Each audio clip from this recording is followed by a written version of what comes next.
की शुरुआत करेंगे। तमाम खास मेहमान हमारे साथ जुड़ चुके हैं, परिचय आपसे करा दें। तपन तोमर जी हमारे साथ जुड़ी हैं, भारतीय जनता पार्टी की प्रवक्ता हैं, आपका स्वागत है। भूपेंद्र गुप्ता जी हमारे साथ जुड़ रहे हैं, कांग्रेस का पक्ष रखेंगे, आपका भी स्वागत। और शिशिर उपाध्याय जी हमारे साथ मौजूद है, वरिष्ठ पत्रकार हैं, आपका भी स्वागत। शुरुआत तपन तोमर जी आप ही से करूंगी। खतरनाक वापसी कोरोना कर चुका है, संक्रमितों की संख्या 1,93,000 को भी क्रॉस कर गई है। ये विस्फोटक स्थिति क्यों बन रही है प्रदेश में? नहीं, देखिए वंदना जी, मध्य प्रदेश जो है भारत देश की जनसंख्या के आधार पर देश का 6वें नंबर का राज्य है। लेकिन जिस तरह से आप देखते हैं कि कोरोना की दृष्टि से जिस तरह से अच्छा काम हो रहा है, हम लोग 17वें नंबर पर आते हैं। आपने देखा होगा जब मार्च का संक्रमण लोगों को पता तो विश्व के सभी विकसित देश भी इससे वाकिफ नहीं थे और उनके यहाँ का क्या हालात हुए, चाहे अमेरिका हो चाहे इटली हो, हमने सभी देशों में देखा कि हाहाकार की स्थिति थी। लेकिन केंद्र सरकार और माननीय मोदी जी के नेतृत्व में जिस तरह से दिशा निर्देश जारी किए गए, एक और वेंटिलेटर हम आयात करते थे, आज हम उस स्थिति में निर्यात भी करते हैं। 10 लाख लगभग रोज मास्क बनाए जा रहे हैं, चाहे सैनिटाइजर हो, विभिन्न जो जरूरतों का सामान्य है, चाहे वो औषधि की बात हो, हमेशा उपलब्ध कराई गई, आम जनता को मुफ्त उपलब्ध कराई गई।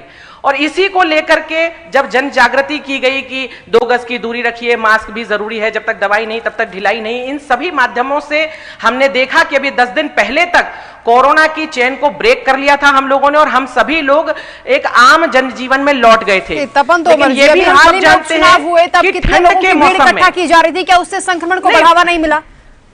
नहीं वंदना जी, देखिए चुनाव जो हुए वो चुनाव आयोग के दिशा निर्देश पर हुए और सभी भारतीय जनता पार्टी की जितनी भी सभाएं हुई उसमें अगर आप देखें तो मास्क का भी पालन किया गया और पूरी कोशिश की गई कि कोरोना से लोगों को बचाया जाए। दूसरी तरफ जहां आप देखते हैं कि हम लोग पहले से ही वाकिफ थे कि ठंड का मौसम जो होता है वो संक्रमण की दृष्टि से कठिन मौसम होता है। हम लोग आम जनजीवन में भी विभिन्न वर्षों में हमने देखा है कि सर्दी, जुकाम, खांसी इनका बहुतायत रहती है। ऐसी परिस्थितियों में खास तौर से तब जब त्योहारों का समय रहा, अभी मांगलिक कार्य भी आरंभ होने वाले हैं, तो लोग खरीदारी के लिए घर से बाहर निकले। पहले से ही विशेषज्ञ बता रहे थे कि जैसे जैसे सर्दी नजदीक आएगी कोरोना का ग्राफ बढ़ सकता है, क्या पहले से एहतियात नहीं बरती गई?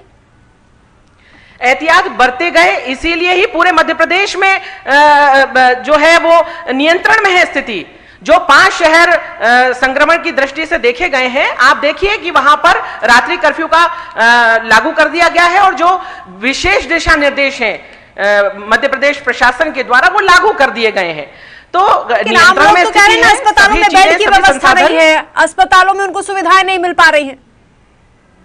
नहीं, देखिए स्वाभाविक है कि अभी जिस तरह से हम लोगों ने चेन ब्रेक की थी, स्वाभाविक है आम जनजीवन में सामान्य हो गया था। लेकिन जैसे ही कोरोना का संक्रमण फिर से बढ़ता हुआ दिखाई दिया, मध्य प्रदेश प्रशासन ने, माननीय शिवराज जी ने, गृह मंत्री जी ने तुरंत तत्काल संज्ञान में लेते हुए बैठक की और विभिन्न जिलों को, विभिन्न कलेक्टरों को ये दिशा निर्देश दिए गए। लेकिन गृह मंत्री तो खुद बगैर मास्क के नजर आते हैं कितनी बार।